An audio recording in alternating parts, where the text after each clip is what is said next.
এখানে ম্যাক্সিমাম সময় এখানেই হয় না, ঢাকা আশেপাশেই আছে। হ্যাঁ, আমার যেমন এটার আমরা এপ্রিলে যাবো হচ্ছে সিঙ্গাপুরে, আর মেতে যাবো হচ্ছে London. In case of Dhaka মানে শুটিং এইখানে যদি হয় তো ঢাকার আশেপাশেই হয়, ঢাকার if you are not going abroad। হ্যাঁ, সেটাও যাওয়া হয়। স্টোরি বেস করে স্টোরি বেস। বাংলাদেশে শুট করাটা একটা ইমোশনাল একটা ব্যাপার আছে। আমরা বাংলাদেশে গিয়ে শুট করেছি, যেটা কিছুদিন আগে হতো এখন বলছি। আই থিঙ্ক সেইটা বেশি কানেক্ট করবে rather than shooting Switzerland, shooting in Italy. আমি কানেক্ট করতে পারছি, মানে আমি বেশি তো বিদেশি আমরা নর্মালি শুট করতে, আমার বেশি ভালো লাগছে এখানে। ওয়েস্ট বেঙ্গলে 60% লোকের একটা কানেকশন আছে, ইমোশনাল কানেকশন। তো তোমার এই ছবিটা দিয়ে হয়তো আমাদের সেই দৌড়টা ওপেন হবে। আমরা পৌঁছাই যেমন কমার্শিয়াল হলে একটা ছবি দেখানো, তো আস্তে আস্তে বলছিল এইটা মনে থাকবে বাংলাদেশের শুটটা। স্টেটাস আর লিখেও ছিলেন one of the this going to be my best outdoor till date, amazing fun. আমার যেটা সবচেয়ে বেশি ভালো লাগে, যেটা ওয়ার্ম অফ দ্য পিপল, যেটা আত্মীয়তা যেটা আমরা বলে থাকি, বা যে ওয়ার্ম ব্যাপারটা পেয়েছি, আই থিঙ্ক ইটস অ্যামেজিং। একটা নৌকো, তার পুরো পাহাড়ের লোক, ও বাংলাদেশে যেটা আমি দেখলাম সেটা হচ্ছে এটা এন্টারটেনমেন্টকে খুব ভালোবাসে।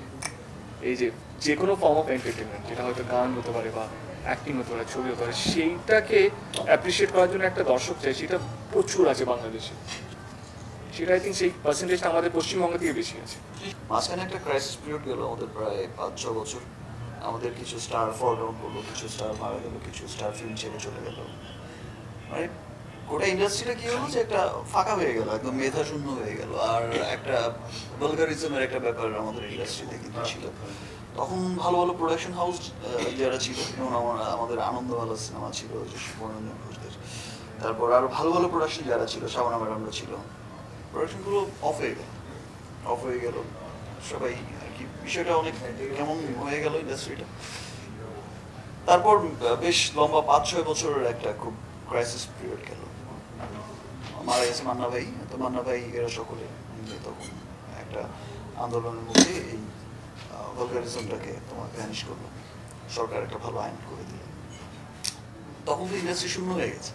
আগে যখন আজ থেকে তোমার 15 বছর আগে আমাদের এখানে সিনেমা হতো 1.5 কোটি প্লাস, এমন 1.5 কোটি প্লাস, মানে নর্মাল একটা সিনেমা বানাতে গেলে একটু ভালো আর্টিস্ট নিয়ে 1.5 কোটি প্লাস এরকম।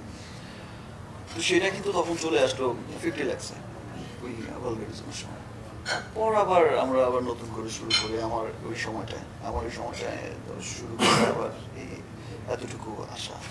আমরা পৌঁছতে যদি পারি ঠিকঠাক ভাবে, then definitely see that they are ready to help. ওই পৌঁছানো পর্যন্ত ওই যতটুকু যেতে হয় আর কি।